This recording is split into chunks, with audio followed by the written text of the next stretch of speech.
Hi, I'm Porter Erisman. I'm a former vice president at Alibaba Group, and now I'm the author of Alibaba's World. I'm really looking forward to the TCDC conference where I'm going to be sharing my experience both working in Alibaba as it grew from an apartment into the world's largest e-commerce company, and then talking about e-commerce, the lessons that can be learned from China that can be shared with entrepreneurs and creative people here in Thailand. Great. Well, thank you so much, everyone. I was really excited when I got the invitation to speak here because this is kind of a homecoming for me. In business school back in 1998, I studied at Sasien for about 4 months here in Thailand. It was amazing. So many amazing things to see. I didn't study very hard. Don't tell my professors, but really great to come back here. It's also fun for me because I've always been interested in design, even though I've never studied it. And in fact, one of my jobs at Alibaba was I managed our English language website. I had a team of designers reporting to me. I was always kind of jealous because they're much cooler and more fashionable and interesting. So I always set in my calendar, actually the last couple of years I was signed up to go to London to study 3 months graphic design. It keeps getting postponed. And unfortunately, when you see my PowerPoint slides, you'll see I still haven't taken my graphic design courses. But to make up for it, I wore a black shirt, and hopefully that'll work. Okay, so I want to kind of link this talk to design because it really is a lot of the same principles that you might find in traditional design is building a company like Alibaba.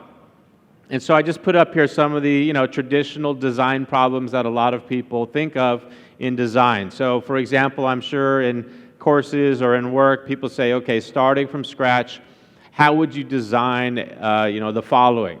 So obviously there's something like a chair. You can come up with great ways of doing that. A watch, a building, even a website. Here's an amazing website, of course.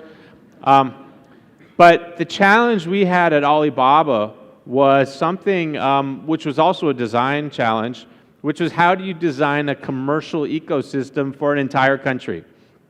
And the reason is when Alibaba got started in 1999, of course there was a commercial infrastructure, but it had the legacy of years and years of communist planning, central planning, and so the infrastructure still wasn't very good. And the beauty of the internet was it gave us a chance to imagine really from scratch, using the internet, how can you create even a commercial e-commerce infrastructure.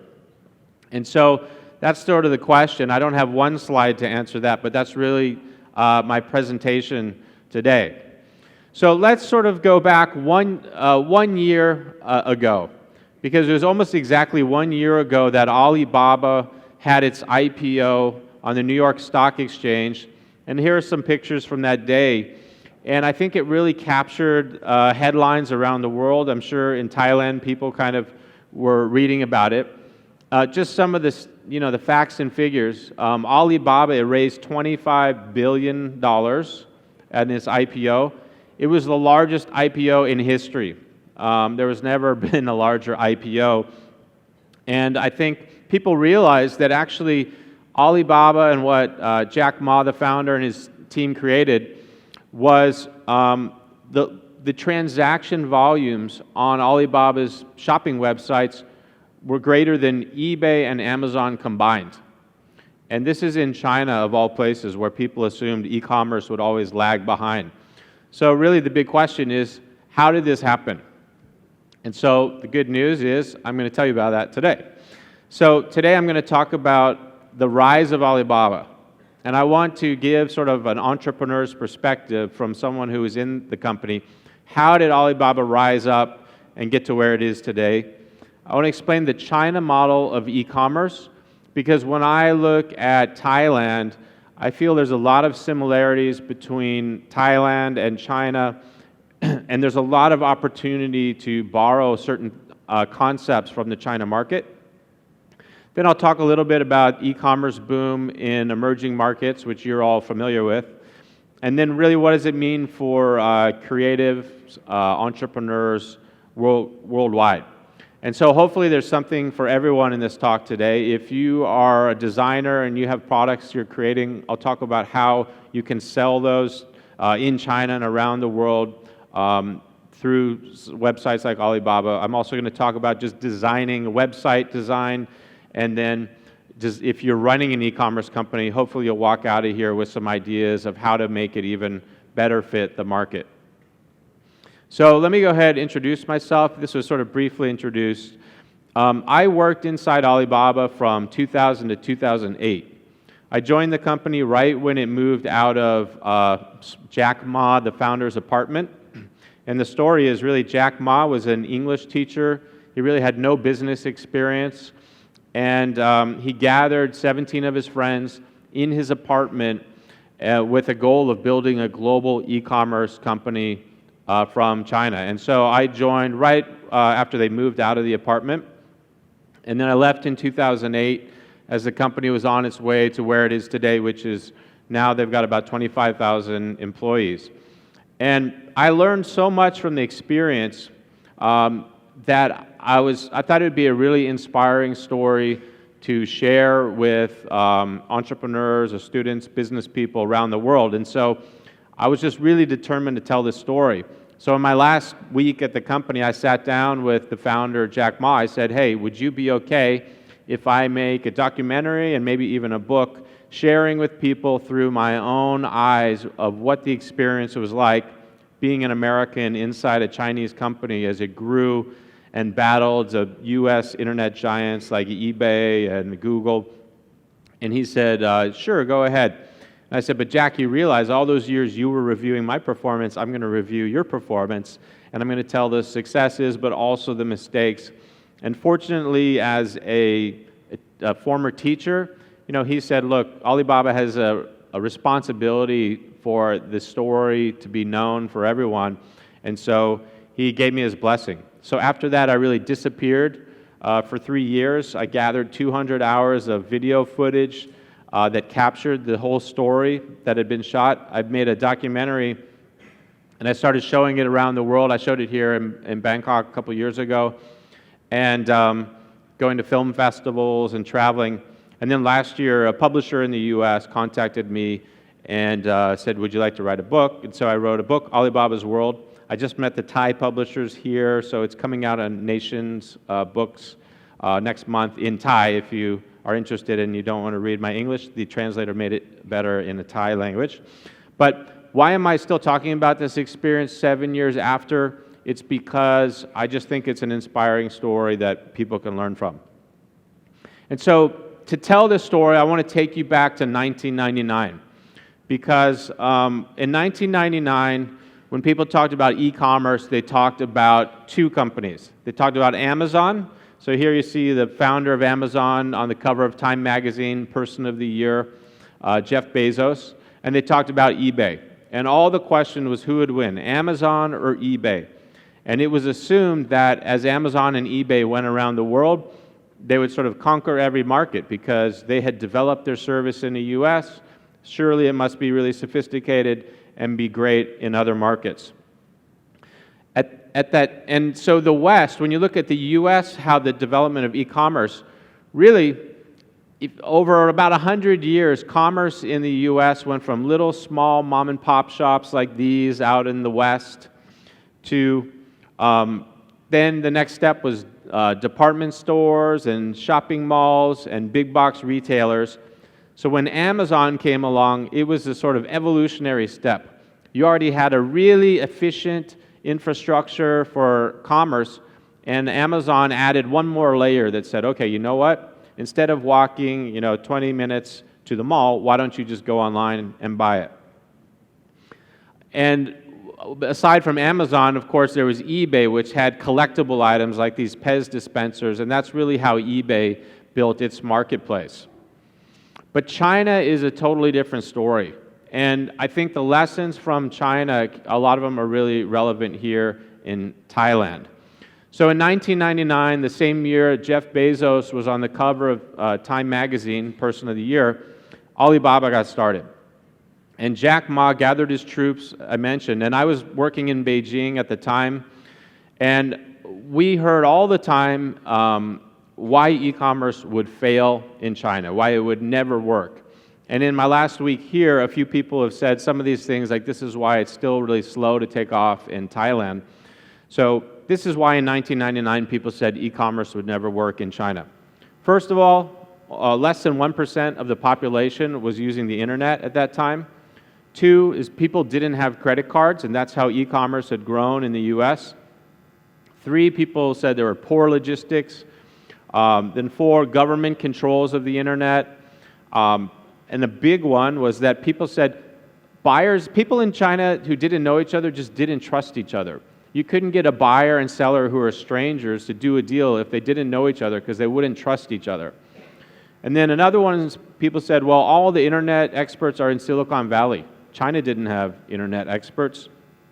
And then another one is that people said China doesn't have rule of law. So if a buyer and seller have a dispute, there's no fair way to resolve the dispute. So these were all the problems and all the hurdles why people said e-commerce wouldn't work in China. But one of the important lessons I learned at Alibaba is, entrepreneurs, they don't complain about problems, they solve problems. And the people who solve the problems are the ones that grab the opportunity.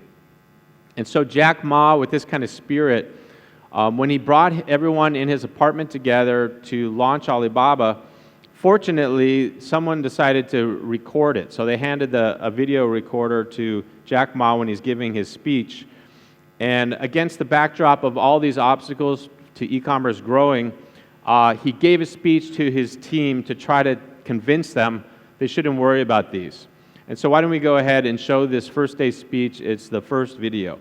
5年的时候，我记得我做出的决定，我自己跟自己讲，我可能改变了自己一辈子所从事的事业。而今天，我想把大家请过来，跟大家共同探讨以后至少5年、10年我们要做的事情。那么阿里巴巴我们将做成怎么样？我想，从黄页的时候我就提过，黄页所要瞄准的对象不是国内战略，而是国际战略。我们所有的竞争对手不在于中国，而在于美国的硅谷。如果说第一，我们把阿里巴巴定位，就把它作为国际站点，我们不要把它定位是国内站点。第二个呢，我想就是我们要学会硅谷人的一种拼劲。如果说我们是早上8点钟下班，8点钟上班，5点钟下班，这个不是搞高科技。这个绝对不是我们阿里巴巴能成功。如果说我们有这种精神，反正我上班了，就是8点钟上班，5点钟下班了 ，OK， 赶紧去其他地方。人家美国人强就强他的硬件，强就强他的系统建设，这一方面确实比你早。但是玩信息玩软的，中国人的脑袋绝不比别人差。我们在座的所有的人的脑袋绝不比任何人差。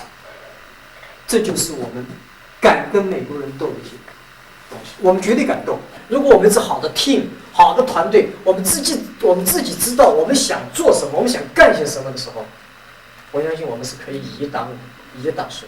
我们能够赢政府机构，我们能够赢其他很多的民营企业、大的这种企业的是什么？凭的是我们的精神、我们的意识、我们的创新概念，以及我们这种拼劲才能去斗。否则的话，跟他们有什么区别呢？谁都知道 ，Internet 是个泡沫。我刚才讲的危机感就是 Internet 这个泡沫现在越来，什么时候破？然后呢，把股票掉了，eBay 股票会涨。那么有一天 eBay 股票涨了以后，可能阿里巴巴社区的股票涨，所以不要担心。我觉得 Internet 这个梦不会破，这个泡沫不会破。我们为后面的3、5年所付出的代价是非常惨重，只有这样的惨重的代价，才会赢得我们未来的取得的成功。那么目标是2002年，阿里巴巴上市。Okay, so it's amazing how many of those things came true. But the funny thing when I watched that, I think that the colleagues, the co-founders, they really had no idea what he's talking about. They just confused. But somehow they believed in him. Think of the equivalent. It's so easy to look at when something's built that, oh yeah, I take it for granted. Of course that was built. But the equivalent is if your friends here in Bangkok were sitting and you're talking to them at lunch, they said, oh yeah, we've just created a company. It's going to be bigger than Facebook someday. We're going to take on Facebook and beat them. You'd probably say, okay, that's a really cute idea. I admire your dream. but maybe you should go back to work at your company. It just seemed crazy. But an important lesson, I think, is that you can build a global company anywhere now as long as you have a computer and a desk and a human brain, as Jack Ma would say. So where did Alibaba go from there? So I don't know. How many people have used Alibaba.com before? Are there people here who have used it? Okay, maybe. Okay.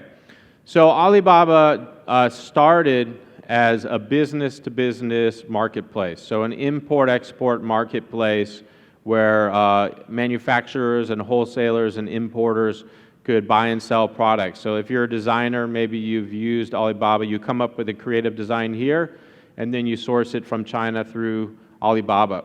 So it started as a business-to-business marketplace. And the way we did it, because we were competing against a lot of global companies, multi-billion-dollar companies from the US, we took a look at how entrepreneurs in Asia felt. And in China, there's a saying, it's better to be the head of a chicken than the tail of a phoenix. I heard in Thailand there's some other thing about a dragon and a dog or something like that. So this is a familiar idea. But when I go around Thailand, I really feel, okay, people are proud to be entrepreneurs and have their shop. They would rather have a small shop selling lumber and hardware than go work for a huge company. So in China, this is how people thought. And they didn't want to be controlled by an e-commerce company. They wanted to be empowered by an e-commerce company. And so Alibaba.com really looked at importers and exporters and said, what do these folks want? And the best sort of analogy is the trade show. So if you go to a trade show, the trade show organizer gives you a booth and you can display your products, but whether you make a deal or not is all up to you. People come to the trade show, they negotiate, and all that the marketplace did was empower people. And that was our philosophy. But a lot of the Western business-to-business marketplaces, they were trying to control these entrepreneurs. So Alibaba built a huge community. It became the largest business-to-business marketplace. And then Jack Ma pulled me aside one day and he said, hey, Porter, we've made a decision that someday people say is the smartest decision we made, and that was to launch a consumer shopping website. And again, people were not buying things in China.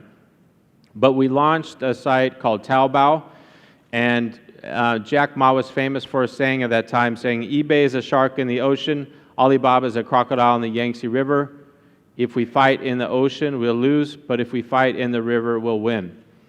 Because eBay was the biggest player in the China market. They were the biggest internet company in the world.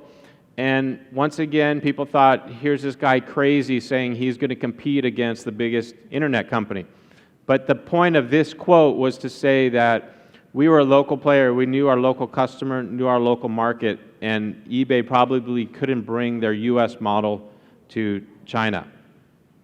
And so when you think about it, so we were thinking, how should we build the best consumer shopping website in China? And we looked at how eBay grew in the West. Actually, it was all about collectibles, like I said, like a Pez dispensers and collectible items. But China had just come out of the Cultural Revolution not that long earlier. China didn't have collectibles. It didn't even have consumer products. The only thing that everyone had was Mao's Little Red Book, and this is something nobody wanted anymore, So we realized that China would not be a collectibles market. And so the China model was really started where we looked at these small mom and pop shop owners and we said, why don't we take this offline environment and just move the entire thing online? So China didn't have years of retail growth, department stores, big box stores, whatever. Basically, when you go out to, where is it? By the railway station, there's the weekend market where everything's being bought and sold. We just said, guys, why don't you take all this and just put it online? And there was a long process of educating the sellers of how to move things online. And so a really important part of that was that we had to build a website that was designed for China. So one of the things I noticed when I was in charge of the website for Alibaba is I started reading website design books. And really the gold standard was always someone from like Finland or Sweden with these super clean, minimalist lines, like get rid of all the clutter, get rid of that. Well, I just came back from Iceland and Sweden, and I was driving around and I said, oh my gosh, this is why their websites look like that. It is so quiet, you're driving for an hour, you see a sheep, it's like, let's take a picture, life exists. So that's what people are used to on a day-to-day basis. And, of course, there are some learnings from that. But China, if you look at Shanghai, it's like same feeling as walking around Bangkok here. People are used to stimulation and sights and sounds. In fact, in China, people find it exciting. I saw the head of Google China speak back when Google was in China, and he talked about research they did where they put people and tracked their eye movements around the Google homepage. In the West, people's eyes went straight for the search box, okay? Really utilitarian. In China, people were looking around, like, oh my, I hope there's a surprise here, I never know what I might find when I search. And I don't know, maybe Bangkok is somewhere in between. So, of course, these design principles from Scandinavia or whatever, of course they have value, but let's also think of the context. Because we knew that eBay, there was no way that their designers back in Silicon Valley, there's no way that if a China manager said, oh, we got to include more flashy balloons and things moving around the homepage, there's no way they would say that's okay. They would, in fact, probably look down on that recommendation. And so we built what we thought was a better website for China. And the thing we did, we said, let's forget about what happened in the US. Let's look at our environment. Let's make it more like Nanjing Road in Shanghai. And let's not make it like Main Street, Stockholm or something. So the fun thing is I have here now a video. It's a small clip from my documentary where I talk about the design sort of principles of how we did our websites. And the first part, I show some of the functions of how the websites were different. And then you'll see a song from a staff event for Taobao, which I think captures the feeling and the spirit of Taobao, which is something you would never see on a US website. And the translators are going to translate the lyrics of the song for you in Thai. So why don't we go ahead and show the second video. The most important part of our strategy was to build a website that better fit the China market. And in developing our websites, the two companies pursued very different strategies. eBay moved to link its China site with its global platform, discontinuing features that were popular with Chinese users. Taobao built a website customized for the China market, adding features to help users build trust and make friends online. The website was infused with a softer and more human touch that appealed to China's youth. To eBay's Western managers, Taobao probably seemed too cute and flashy. But Taobao appealed to a new generation in China that used the internet with a certain innocence and optimism that eBay failed to appreciate. 淘宝的微笑刷新每天的奇迹，天天互联对面的你我，新的连接拉近着我们距离。我就在此刻更加爱上你。听我说，淘宝网连接你和我，创造幸福的生活。 Probably you all can relate to this a little bit here, right?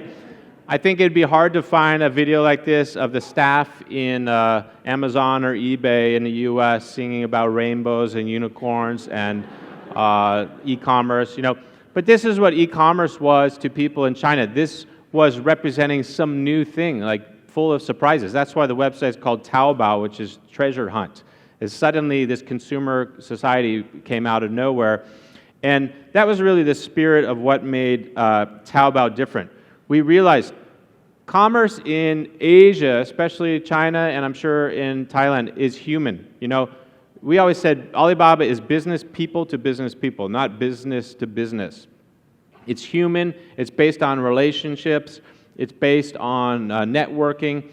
And so I heard recently, I was asking about what's the state of e-commerce here in Thailand, and people said, oh, and interesting developments happen. You have people on Instagram who create shops. Is this right? People are building shops on Instagram or on Facebook, and they're finding staff to sit there and chat online. That really tells me two things. It tells me Instagram and Facebook should probably consider launching an e-commerce platform here. And it also tells me no one is really serving the need for e-commerce well here for entrepreneurs because people are using sites not designed for commerce. So I'm going to show you how Taobao is almost a hybrid of Facebook, Instagram, and Amazon and eBay. So you saw in here there's a place where people send messages. So I've seen that Line is very popular in Thailand. Now, if I compare Line to WhatsApp, Line has so many more cute, funny things. Like if you text someone here a question, say, oh, am I going to meet you there? All you get is a thumbs up, like, yeah. So it's cute, it's fun. If I look at WhatsApp, maybe it's changing, but it's kind of cold and dry. So it doesn't surprise me that Line is taken off. Well, imagine trying to do e-commerce without chat messaging function. I mean, this is critical, right? If it's a small shop owner or they have a boutique shop, you want to chat with them, you want to get to know them, and we decided this is critical. And in the West, a lot of times people don't want to include this because they're afraid what will happen. eBay was afraid that buyers and sellers would cut them out of the middle. And the same thing with Amazon. But we thought, you know what, let's make this a central part because you cannot have commerce without the human element, and you cannot have the human element without chat. And so Taobao turned out to be really all about social commerce. And people in the West, they still can't understand this when I explain, but social commerce in Asia is really, it's about one friend seeing something, they get so excited, and they say, oh, I love this handbag, and then they might go and find 5 friends and say, okay, the 5 of us, we all want to buy this bag, can we get a 10% discount if we buy it together? And they're chatting, negotiating with the seller online in China, and then finally they get a better deal. One test that I think, some story that really tells a story of how commerce is different for Taobao versus Amazon is it's not uncommon in China because people get to know each other so well. It's not uncommon you say, oh, where did you meet your husband? Say, oh, I met him on Taobao. I've never met someone and said, oh, I met my husband on Amazon.com. It doesn't happen. But people build friendships, it's very social. And of course, it's social for payments. Like you go to a dinner with 6 friends now in China, you pull out your iPhone, use Alipay, and press a button, and it splits the bill between 6 people. It's fun. So that's really commerce. And if you try to analyze it, I know everyone here is takes this for granted, but this is me, the Western view of this, why this happens is you look at China and there's really low level of trust. I think in China, communism destroyed a lot of the sense of trust between people, and there's a lot of scammers, and it's not easy to track people down if they cheat you. And so the way trust flows in China is the strongest at the core here with family. Then you go out to your friends, and yes, I trust them almost like family, but not quite. And then friends of friends, yeah, I trust them, but maybe my friend doesn't know for sure. And then you go to total strangers in China, and it's I don't trust this person at all. I mean, that's what the situation was in China when Taobao got started. But once again, for every problem, there's a solution, and the entrepreneur's job is to solve this problem, not sit around and wait for it to be solved. So what did Alibaba do to solve this?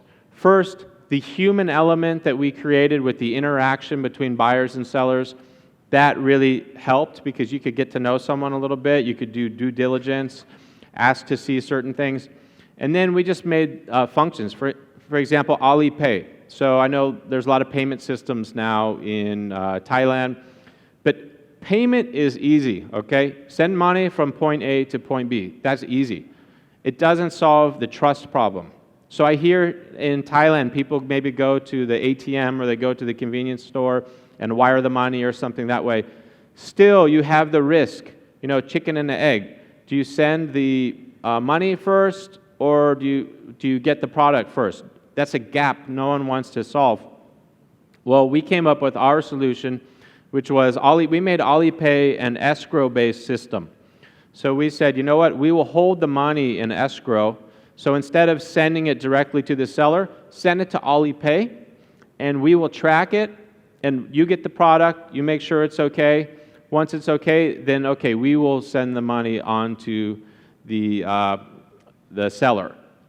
This little tiny piece is what made e-commerce really, it bridged this gap. And another thing, this is again an example of how e-commerce, we didn't think of it as just a website. We didn't think about it as just a company. We thought of it as a whole ecosystem. And so one of the issues in China is, what if you have a dispute? So let's say you still do the process and the buyer and seller have an argument or a dispute. The problem in China is the court system is really slow. It's not convenient. It's not realistic to take someone to court just because the bicycle you ordered doesn't really work the way you wanted. And the problem is a big deal. Maybe you go to court and there's corruption or someone's paying this and that, bad things going on. So we created our own court, basically, where from the community of buyers and sellers, we allowed people to nominate and vote for jury members. And so this panel of the Taobao users, they would volunteer to listen to the buyer and seller's dispute, and they would make the final decision. So we created basically a jury. Of course, China doesn't have very democratic election process. So when we had big policies that we wanted to do that would change the policy, sometimes you change a website policy, some people love it, other people hate it. Well, we would have a vote to the community. The community could vote on what they wanted. So a lot of these social institutions, economic institutions that weren't well served by the government or business, we just created that environment online.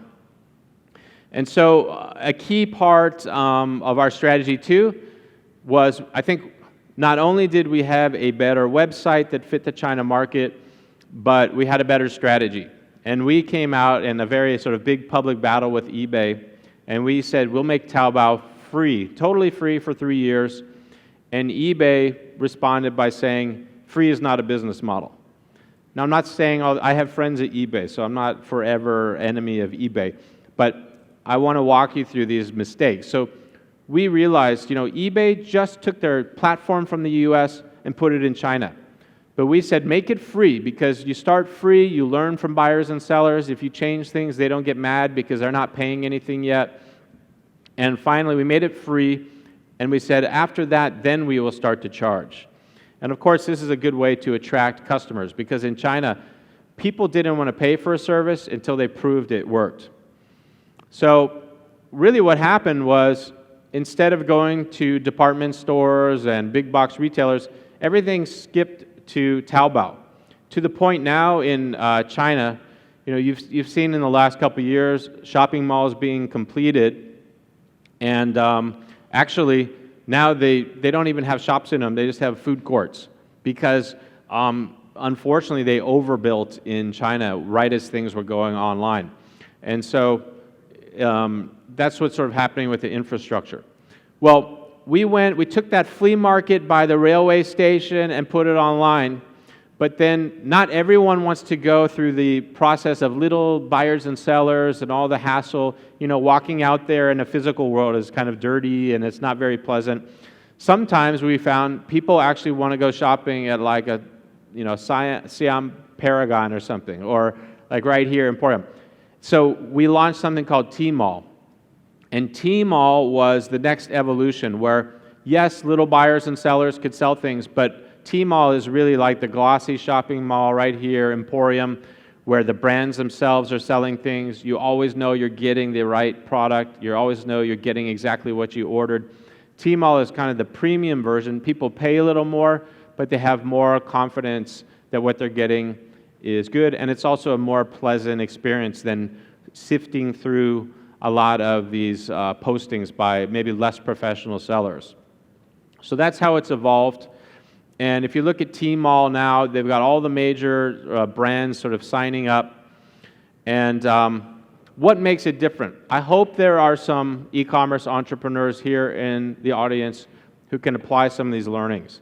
Because again, I think if you want to study e-commerce of the last 20 years, you should study Amazon. If you want to study e-commerce next 20 years, especially in emerging markets, study Alibaba. Because if you think about it, so many products are new to people in Asia, right? They've never seen something sometimes. It's new to the market, especially in China more than here. And if you go on Amazon, Amazon doesn't allow sellers to do much branding. So people don't want to put their products on Amazon sometimes in China because it's just a product out there floating around like a million other products. Not good branding. But what we did with Tmall created a really good sort of branding environment. It's a totally different experience. So this is an example of a Bosch Power Tools in China and Amazon, and they have one little place to put a banner. And so right now what I'm going to walk you through is sort of a taped demo of Tmall, and I'm going to talk you through it, how Tmall is designed. I think the same thing could work in Thailand, and it's a really interesting story I'll tell you about. So for those of you who are designers, you know, now there are things in China being developed. They're called like Taobao originals. So they never exist in an offline world. They never exist in a retail. They're actually created, and from the first day, they are being sold online. And all the branding is done online. And it's even to the point, this example I'm going to show you is, there is a fashion designer. Are there any like fashion designers in here? There's a fashion designer. Is basically, they decided to launch a new fashion brand.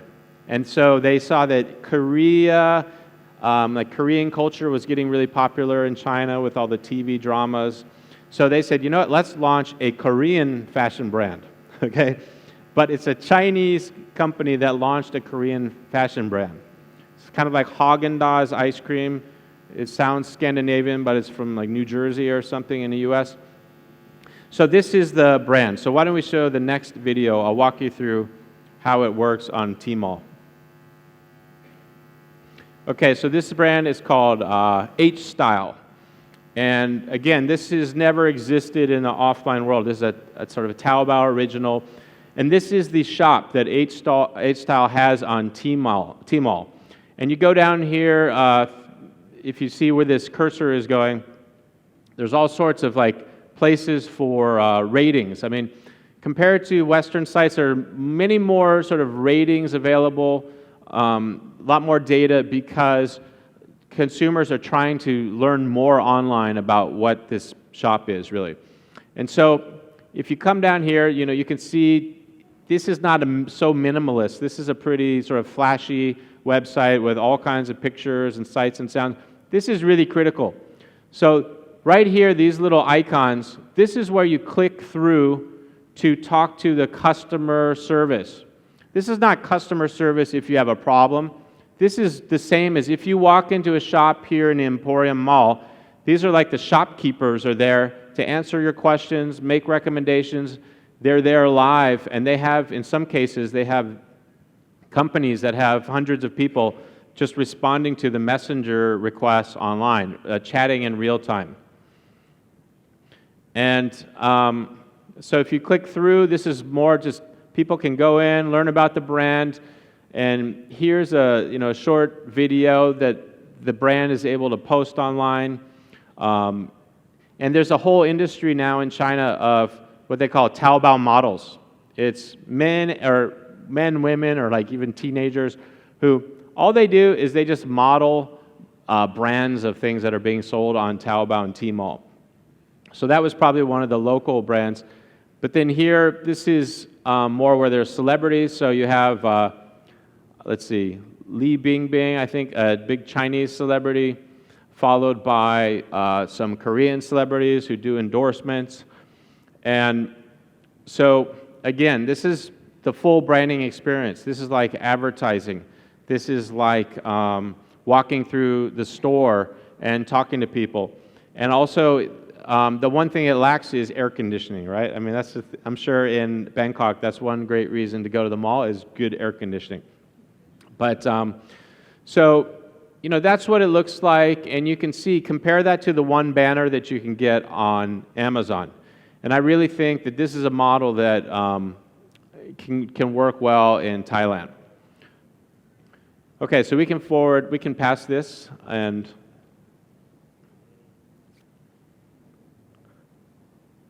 okay, so that's on Tmall. Now, I've just shown you these websites and this. I haven't talked much facts and figures. I don't work for Alibaba anymore. I'm totally independent, so I'm not here to market Alibaba in any way.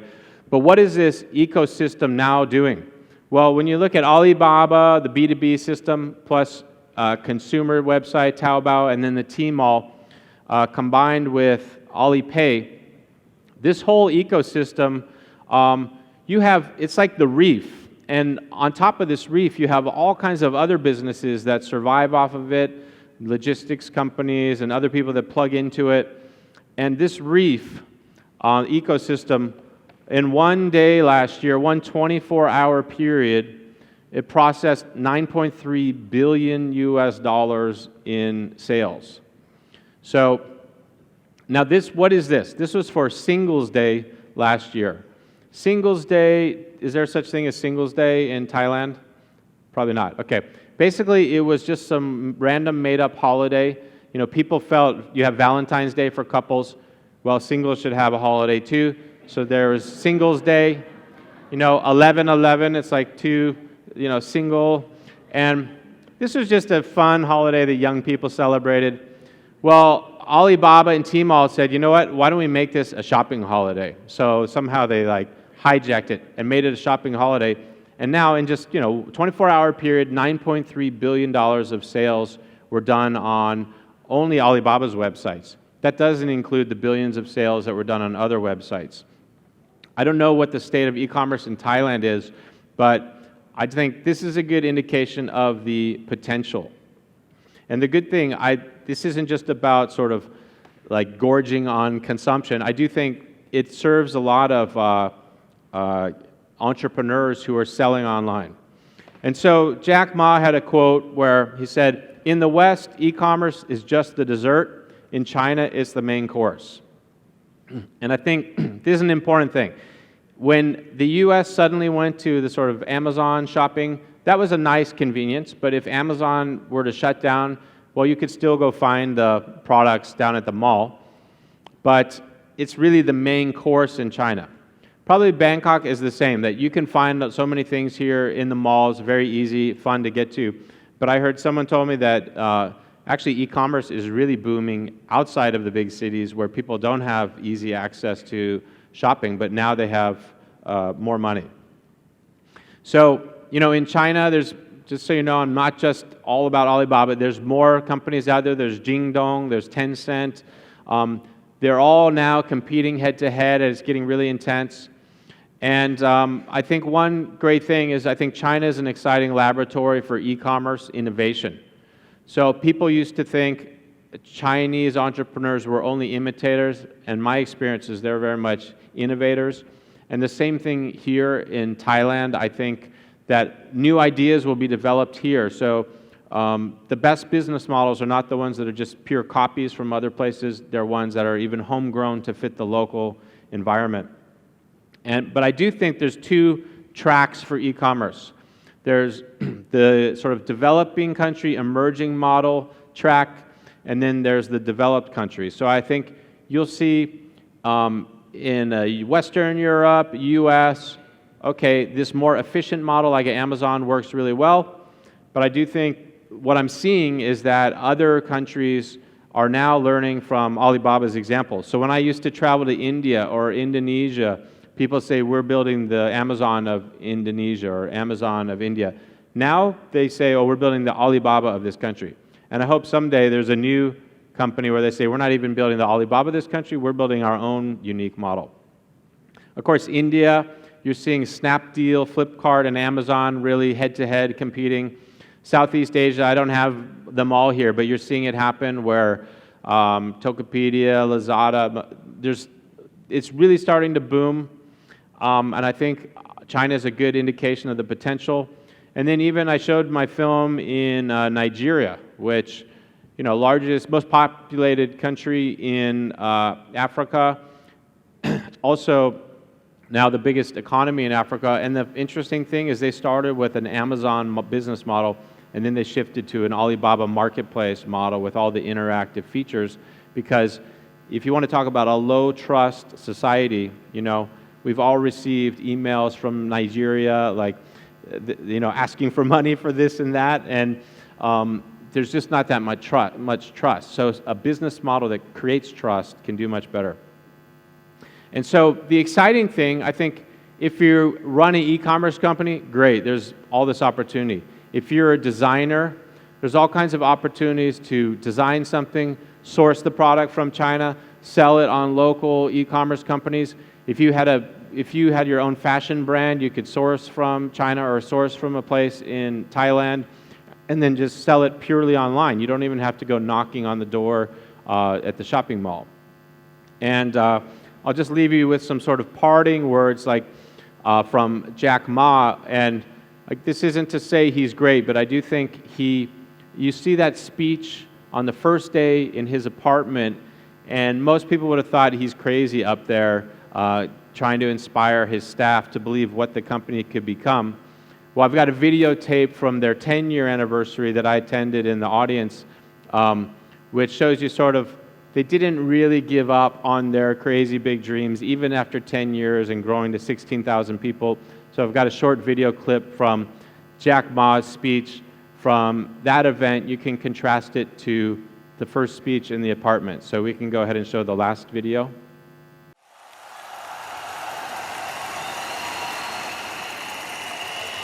10年以前，在我的家里，我还有17位的其他的17位的同事，刚才的创业者们，我们描绘了一个图。我们认为中国互联网会怎么发展，中国电子商务会怎么发展。我们讲了2个小时，从此就开始走上了这条路。那么，什么让我们活了下来？什么让我们10年以来坚持的走到现在？这些问题我们一直在思考。今天呢，我想在这儿跟所有的阿里人、阿里的亲朋好友分享一下。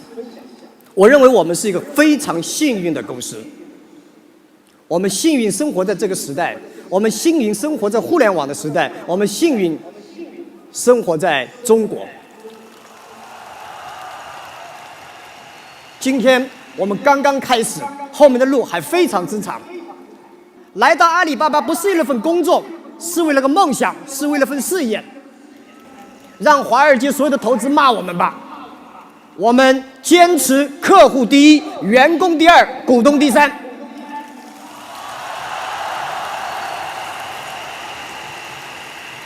我们需要有21世纪理念的公司，是一家有开放、更懂得开放、更懂得分享、更懂得责任、更懂得全球化观念的公司。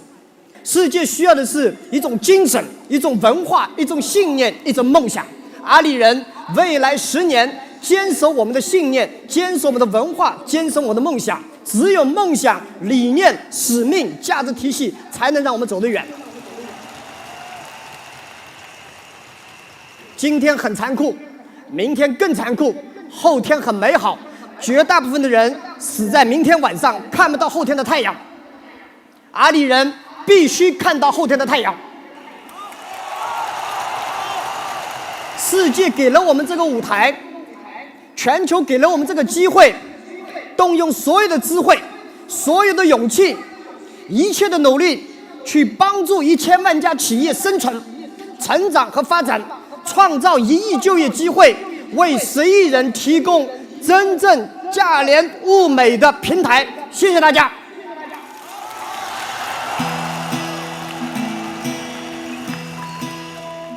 Okay, so that was the 10-year anniversary all-staff meeting. The company grew quite a bit from the first one. So that was after a night of long performances and speeches, and that's when he was really trying to motivate the staff. So the reason I share that, I think, is a really good case study for people who want to, so often we're studying Apple or studying Facebook or studying, the US giants, Google. But in some ways, the sort of a China and Asia-based case study is a really good one for those of us who are building a company from here. And I think the last thing I would leave you with is so many times some people tell me, well, or they ask me, do you think we could really build something like that in Thailand because we're such a small country compared to China? And I say, why limit yourself to Thailand? I mean, you can build a global company even from Thailand, which I'm sure is what a lot of people here are trying to do. And this is a good example of how it can be done. So that sort of my talk, and now I think we have a chance to open it up for Q&A. So thank you very much. As the people who used to work with Jack Ma before, what is the main characteristic of Jack Ma? Do you think he just become the great leader? Yeah, I think, well, one of the things, he was able to grow and transform himself. So you can see his first sort of speech up there. He wasn't quite so polished, but he had a dream. But I think the important thing is, when I joined the company, he was telling people he was going to leave after 4 years because there's no way that he, as a school teacher, was qualified to run a huge company. And then over time, when we hired a lot of really professional managers that could maybe be the CEO someday, they didn't all work out well in the company because sometimes that entrepreneurial spirit is more important than having a really solid sort of management resume. And so the transformation he made was from thinking he was only a school teacher who founded a company to growing into a CEO. So I think he has a lot of curiosity. He was always trying to grow and develop. And then another thing is that he looked at the people around him. None of them had really solid business experience, but he found a way to unite the team of ordinary people to go on to build something really extraordinary. And so sometimes when you watch like the World Cup, every so often there's a team it doesn't have any all-stars, but because the team works really well together, they're able to beat teams that have a lot of really big famous players. And I think that's sort of what Alibaba was. So Jack, his best skill was as a leader in getting people to work together as a team. And then rather than having people chase him as the boss, he worked with the team to set a big goal and then had everyone chase that goal together rather than try to just please him. In the age of e-commerce that anyone could start their own business so easily, what can entrepreneurs do to make their business outstanding? Yeah, I mean, the number one thing, this is sort of a management cliche, is just really, really focus on the customer and what they want. So the nice thing, anyone can start a business, but the other thing is so transparent now. Like if you started a shop on Alibaba's website or somewhere else, there's more transparency now. People can rate you much better or punish you if you don't do well. So focusing really, really on the customer and doing a great job but serving the customer is really important. And if you're creating an e-commerce platform, I think a really important thing is look at the customer and work backwards. Look at like the environment here in Thailand and try to forget about what you know about e-commerce in other countries and just focus on the customer here, and then that's how you innovate something unique for the market here. The risk now is there's always a fad. Let's say Groupon was really big in the media a couple years ago. I'm sure there's 1,000 Groupons in Thailand, just like there were in other countries. Don't chase the fad. Don't chase the Wall Street sort of what's hot. Instead, chase the customers, and that's the way you differentiate yourself from the competitors who are right next to you online. How can e-commerce platform provider deal with product piracy issue?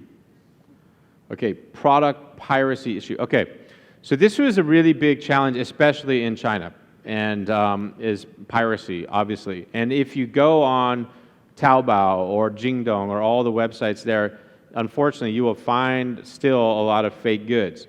So the good news is that if you are operating an e-commerce platform, at least the law in the US or in China, the law is that if someone comes to you and reports that someone is like infringing, as an operator, you have a responsibility to look at that and take it down. Sort of like if you look at the Emporium shopping mall here, if one of the little shops in Emporium was selling fake goods, Emporium's responsibility is to to investigate it. And if this is really happening, then they have to shut that person down. But they're not responsible if something gets sold and they're not made aware of it. So the responsibility, really, how do you solve the problem, I think is a more important issue. And if I look at China especially, really you need three parties to solve piracy online. You need the e-commerce marketplace operator to be willing to take things down. You need the brand owner or the person who has the rights to it to actually like monitor and notify the operator if it happens. And the third thing, and this is the missing link in China, unfortunately, you need a government and law enforcement that's serious about enforcing it. So we had a problem where people kept popping up under different names or different ways, and they're doing the same thing. Until China gets serious about, in putting people in jail even for repeat sort of IP infringement, until China gets really serious about it, you're still going to have this problem.